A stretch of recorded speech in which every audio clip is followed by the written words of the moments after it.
Binge the full week of The Ray Taylor Show ad-free over at inspireddisorder.com/plus. This is The Ray Taylor Show. Top Gun Maverick is the movie I finally watched because it came out on streaming, Paramount Plus, a movie that blew the doors off of the box office and theaters, just being one of the most successful movies of the year, one of the movies that really brought movies back to the theaters in a way, and a movie I kind of wish I had seen in a movie theater, right? I haven't been to a movie theater since before the pandemic.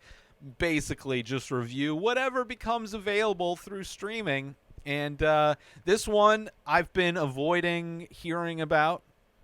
Obviously heard nothing but good things about. I enjoyed the first Top Gun that was released back in the before time, the 80s, I think, when the first one came out. And to hear this one, I was excited, despite the fact that the movie, the director of this film, Joseph Kosinski, also directed a movie that I saw recently that came out on Netflix called Spiderhead. I absolutely hated that movie. That was a garbage movie, and which was surprising because this movie had already come out in theaters, and I'd heard good things, and this was another movie by that same director, so I was like, ooh, maybe this will be a fun action movie like I've been hearing Top Gun Maverick. Was not. Very, very laughable movie. Tonally all over the place. Did not like it. If you want to hear my in-depth thoughts on it, I did a review. This movie, however, I absolutely loved. It is a movie, I would say, very simple movie, this movie, right? There's not a whole lot of moving parts. By far a superior film to the first Top Gun movie. This takes place 30 years after the first movie. We have our lead, Tom Cruise, is the pilot Maverick, Pete Mitchell. If you had asked me what Maverick's name was in Top Gun, I would never have guessed Pete. Does not seem like, I don't know. It's weird to hear his name be used in this one. Miles Teller is Rooster, who is the son of Goose. We have Val Kilmer making an appearance, which I loved seeing Val Kilmer come back. We have Jennifer Connelly playing a character that was only briefly mentioned in the first film. Not the same love interest, obviously, that was from the first film, but a character that was mentioned as a previous love interest of, she was like the captain's daughter or whatever, that Maverick got into a relationship with before the events of the first Top Gun. So she is brought back as a love interest for this one. In a lot of similar ways, this movie does hit on a lot of the same beats. It has the rebellious nature and rule-breaking nature of Maverick. It has him breaking rules in similar ways. It has similar love scene type of things, but I think handled in a much better way. In every aspect, I think this movie executes at a higher level. Whether it's from just the writing, whether it's from the characters, the actual flying shots are amazing. The first movie, it is almost incoherent what each shot, what you're looking at, what these planes are doing, versus this one is amazing. And in very, very many ways, this is a Mission Impossible movie. This is a movie where Maverick is being brought back to teach the Top Gun course because there is an impossible mission that they need him to succeed, to teach these pilots to do, to execute, right? So it definitely has that same Mission Impossible vibe. But I loved it, man. It's so much fun. I've put this movie on at least 2 or 3 times since watching it the first time this past week, so it's, not necessarily paying attention, but it's definitely fun. The action scenes being put in the cockpit with these pilots as they're going, clearly you can see that they are flying, or at least, you can tell that Tom Cruise is probably flying a lot of the times. Loved it. There's a couple things that, I'll nitpick at the end of this review, but for the most part, obviously, an absolutely a blast to watch this movie. So much fun to watch this movie. I can understand why it did so well in the theaters. Definitely a movie theater movie. The talk that it's getting as far as being nominated or even having a chance to win Best Picture, I think is laughable. But crazier things have happened in the Academy Awards. I just, it's definitely a lot of fun. It's definitely a movie, especially for an action movie. I think it's handled in a really great way. I think as far as action movies go, this is one of the better action movies that you will see, right? Because it is simplified. It's not trying to do too much. Like the first movie, I think, was definitely trying to do too much, and things didn't really fall into place as well as this movie. And this movie is all wrapped around the death of Goose in the first movie. Like, this movie explores how these different characters have been affected and changed by the death of Goose, specifically Maverick and Rooster. Rooster being the son, Maverick being his co-pilot from the first movie, the one that, they were doing a training procedure and Maverick lost control of a plane, and in ejecting from that plane, Goose died because he hit the canopy. And, heartbreaking from the first movie, but using that in this movie instantly gives everything stakes. Instantly sets these characters up in a way that makes everything much more important for them to survive. I mean, that is one thing clearly as Maverick goes to this be the teacher of Top Gun. His big thing is not just completing the mission, but for everybody to come back home alive. And every time during their training simulations that they mess up or they fail, he is telling them, what would you say to that person's parents that now just lost a son? Like, it is clearly something that has changed Maverick. It has completely changed him. And interesting to see how in the first movie Maverick was a lot like Hangman is in this movie, right? Hangman in this movie gets his name because he leaves his partners hanging, right? He kind of ditches things and goes rogue, which is something that Maverick did a lot in the first movie before this whole thing.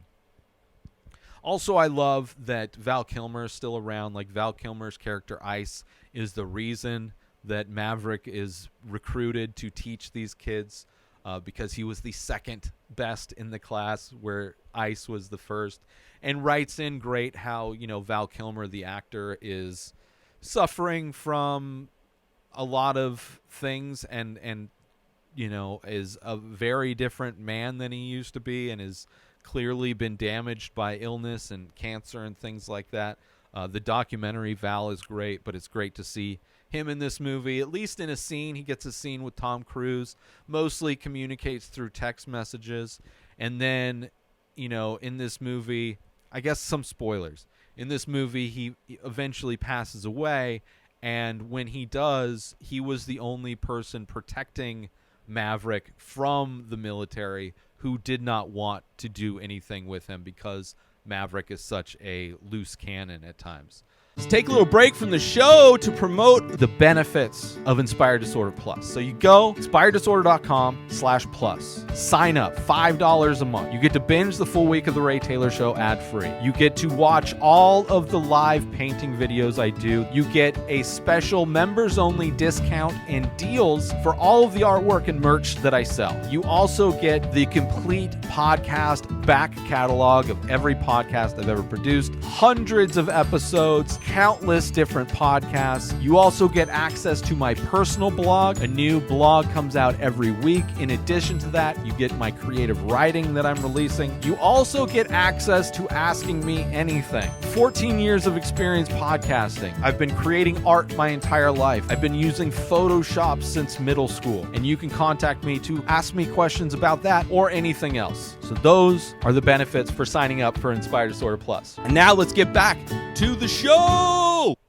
But I love it, man. When he comes back to do that proof of concept run, right? They have this mission, and the fact that this is clearly a military propaganda, as the first movie is, the fact that the quote-unquote enemy is never really named. It is just an enemy of our allies. This is somebody that has obtained like nuclear grade plutonium, right? So going back to the weapons of mass destruction argument that George Bush lied to the American people about to get us into a never-ending war in the Middle East, right? It is very similar to that, where it's like, based on their intel, this enemy of our allies has these weapons grade plutonium, and we need to go take it out.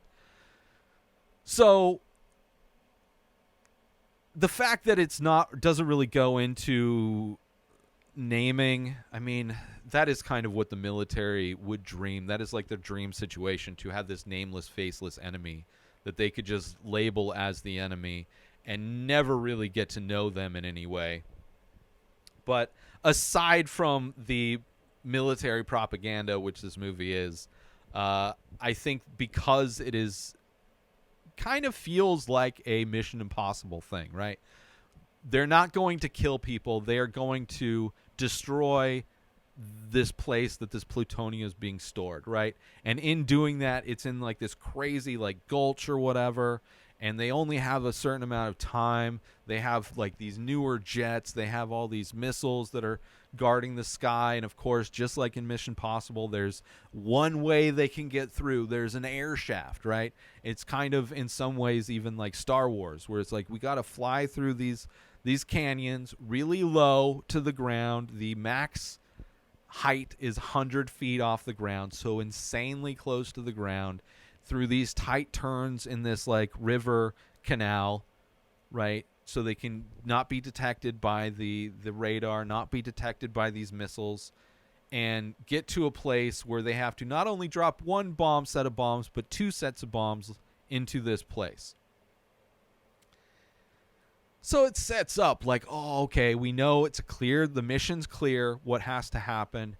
So when they're training, it's clear. Whether you're watching Mission Impossible or Ocean's 11, you know what the objective is. You can see the training is fun. You get to have all those fun moments where Maverick is the teacher, and he's up in the planes, and he's pushing them to the limits, really riding on Rooster, somebody that he cares a lot for and has done a lot to protect, which a lot of those times in him protecting is really kind of hindered Rooster. So all of that stuff is great, right? Great flying scenes. But when he does the proof of concept thing after Ice is dead and he has to do it, definitely Tom Cruise makes, like, they have to get through this run in under 2.5 minutes. And his acting in that feels like he's doing the thing, right? Later on during the mission, it's way more relaxed. Like, they still have the same time restraints, but there is not that same intensity that he had, which is noticeable, right? Neither him nor the plane that's tailing him, right? Because they're going in groups of two, like they're paired off, two groups paired off. Him and I forget the call sign of the other woman, Phoenix. So Maverick and Phoenix. Phoenix is the pilot of the other one. And they kind of effortlessly do it. And then the other two groups are like way behind and somehow are not only able to catch up in time, right? Rooster, don't think, just fly, which is from the first movie, right? A lot of aspects from the first movie, little catchphrases like do that pilot shit, Maverick. Great use in this movie. Comes from the first movie. Don't think, just fly, just do it. From the first movie. And he's able to catch up somehow, right? Tom Cruise barely able to do it in 2.5 minutes on his proof of concept. And then Rooster is able to go through most of the thing really slackly and then somehow catch up. Whatever. And then, so here's some nitpicks. So that was a little nitpick. He was like, well, like they were just barely getting this mission done in time with the proof of concept, and now during the mission seems pretty effortless. And then the laser guiding thing for Rooster doesn't work, so he just has to do it blind, and of course it makes it in, but it's like, what? Like, okay, just that's just like I don't know. It was noticeable, not a huge thing, but it's like right when the missile guiding laser thing isn't working, it's like, and he says, I'm going to do it blind. It's like, okay, obviously it's going to go, and of course it goes directly where it needs to go, which is like, whatever, okay. And then it's this crazy chaos that happens when they're not even done. Getting out is the hard thing, right? Getting in is one thing. Getting out is a hard thing. Which I thought all of that stuff was great. All of that stuff. And even after that, right? They say, Maverick saves Rooster, and then Rooster goes back to save Maverick. Great back and forth. They even argue, I'm trying to save you. No, I was trying to save you. Great. Love that back and forth, right?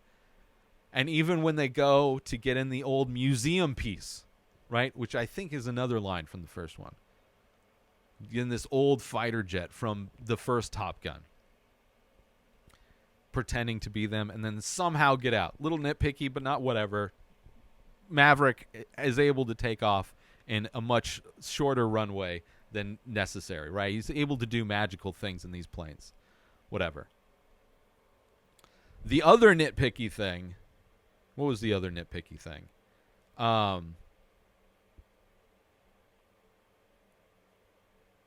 guess those were the only real two nitpicky things I had. Him dropping it blind and then able to catch up. Like, Rooster was able to do some magical stuff in this movie as well. But great. I mean, even definitely emotional, even in the beginning of this movie where you see Tom Cruise, who's still a test pilot, still pushing the boundaries, still rebellious, breaking rules, breaking orders.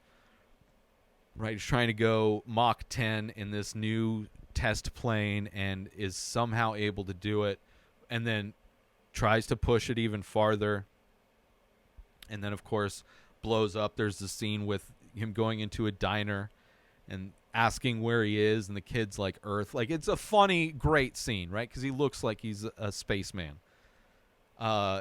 Even his like sidekick guy Hondo, who was there for the test flight thing and then there during the training stuff, great. Oh, another nitpicky thing. The team building thing that Maverick does, right? Because they need a scene, right? In the first movie, it's a scene where they're shirtless playing volleyball, right?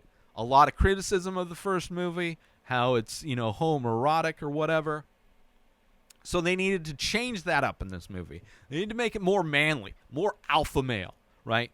So instead of playing volleyball, we're going to have them play football on the beach, right? So we can still get those beach shots, dudes off with their shirts, right? Okay, cool. But the way they're playing football is with the two balls and everybody's playing offense and defense at the same time, right? Just looks ridiculous. It is the most ridiculous thing. It would have been fine if it was just regular football. But they had to add the extra element of this chaos of two people playing offense and defense at the same time. Makes no sense. Maybe that's something that's a thing people do. I've never seen, heard of, or it was like they needed a scene to have these characters with their shirts off, and they got that, right? Sports, more manly sport with football, but then for some reason, somebody had the idea we should have two footballs. I want to take a quick break from the show to let you all know that there is official merch for the Ray Taylor Show. Head on over to inspireddisorder.com. You can get t-shirts, different artwork available, different designs, all on high-quality materials in all the sizes. There's also iPhone cases made of biodegradable material. That's right. This is not bad for the environment. This is good for the environment. So all of those designs that are available on t-shirts are also available on phone cases. Designed by me, sold by me. Head on over to inspireddisorder.com to support The Ray Taylor Show and promote it out in the world so all of the people in your life can see that you are a fan of The Ray Taylor Show. Now, let's get back to that very show right now. The casting of Miles Teller was great. Like, the way his mustache and the way he wore those sunglasses so much looked like his quote-unquote dad. So much like imagery looked like Goose, which was great, right? Which clearly made the fact that Maverick, struggling with the fact that he lost Goose, blames himself, doesn't want the same thing to happen to his son. You know, the scene of them singing Great Balls of Fire in the first movie and then his son playing the piano in that bar.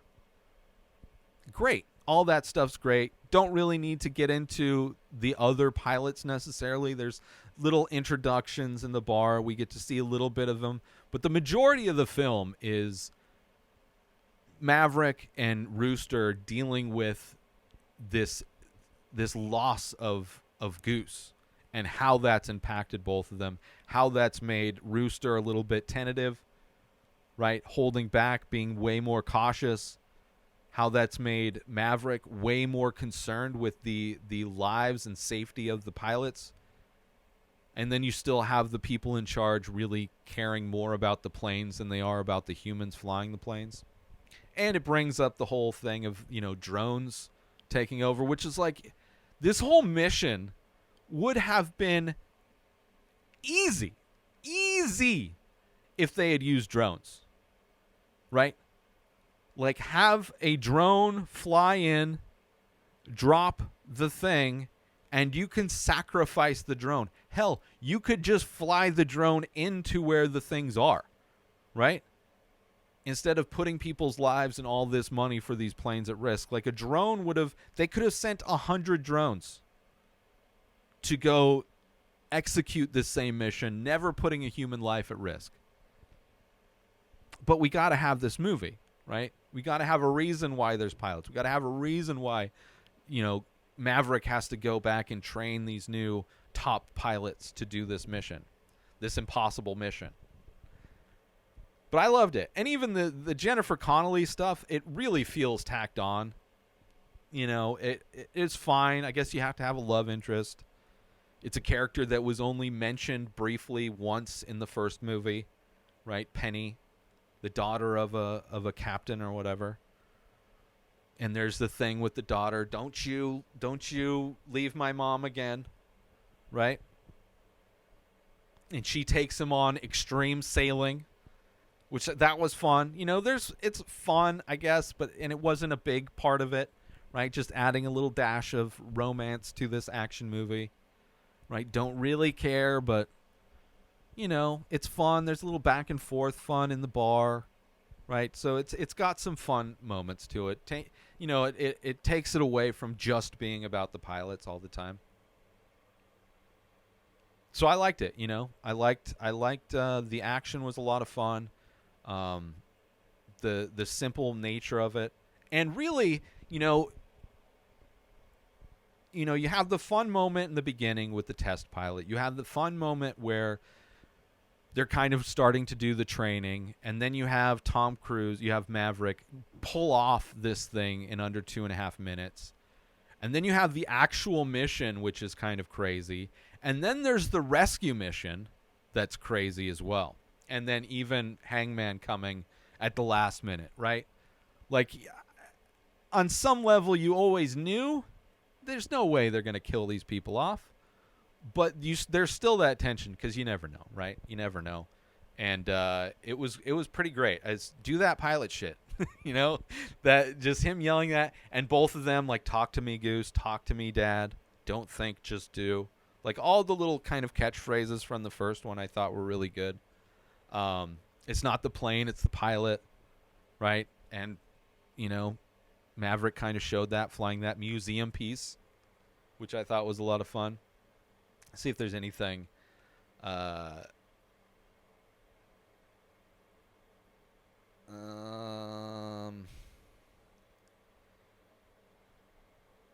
I think that's it. A lot of fun. A lot of fun. Not surprised that, I mean, it's a perfect action movie, I would say. You know, got great action, has enough ingredients to make it to, you know, round it out a little bit so it's not just straight action.